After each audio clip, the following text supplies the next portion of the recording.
So God wants me to share my testimony, right? Well, he's also talking about how I used to.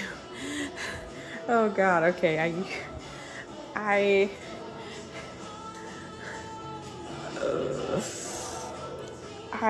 let a little birdie chirp in my ear when I was a young teen, when I started having doubts about God. And needless to say, those little seeds grew, and I truly thought God was not real. Like, I really thought God wasn't real.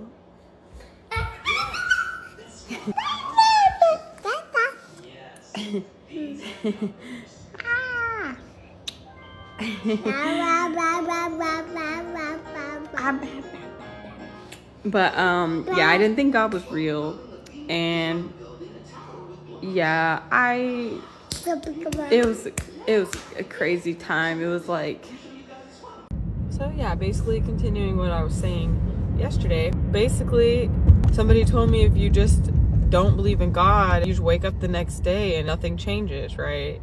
It felt, oh my God, it felt so sick in my stomach to do that, but I was like, maybe he's right. And so I did that. It felt like a rip. It felt like ripping. Like, it literally felt like my spirit ripping. It was awful. But I was like, I guess God's not real. And then I woke up the next day. It was just a normal day.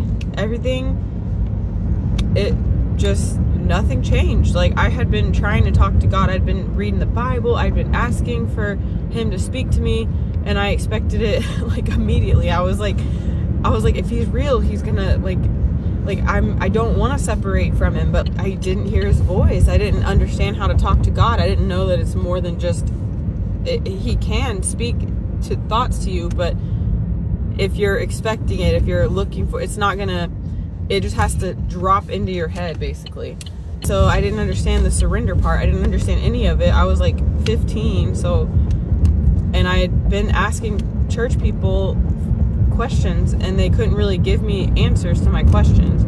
And so I'm just like, it was very frustrating, because it was my whole life to try and like tell people about God. Ever since I was little, I wrote stories. Like, I have stories where I wrote stuff it's so beautiful, and it's just stuff trying to tell people about God's love and how to pray and not worry. And it's so beautiful to think all that was not real, you know? But I didn't understand it. I also believe I had to go down that path so that I can learn the darkness, so I can overcome it, and so I can teach other people, because so many of us are stuck in bondage in so many ways in our life, and we don't even know it. So I didn't think God was real anymore. It basically opens you up for all kinds of spiritual warfare and things that I just went down a bad path. I started doing really bad things because I felt my whole life that I was told I was bad, and my mom would think that I was doing things that I wasn't doing, and it's like all the good things I did weren't even being acknowledged. So I was like, you know what? I'm just gonna start doing these bad things, since I'm already, like, why does it even matter? You know? So I went down a bad path. I made a lot of really bad decisions, but everything ultimately led me to where I'm at today. So I can't even be mad about it. And I grew from it, and now I can help people through it now. So it took literally like 12 years before I realized.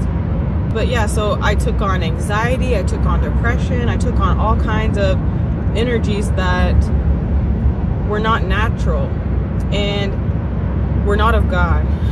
And I didn't know. It wasn't until I was about to go through the craziest, most alone, pivotal transformation I've ever experienced in my life. The scariest, well, not the scariest, that came after, but one of the scariest feelings. For that time, it was the scariest for me. I'd never felt so alone.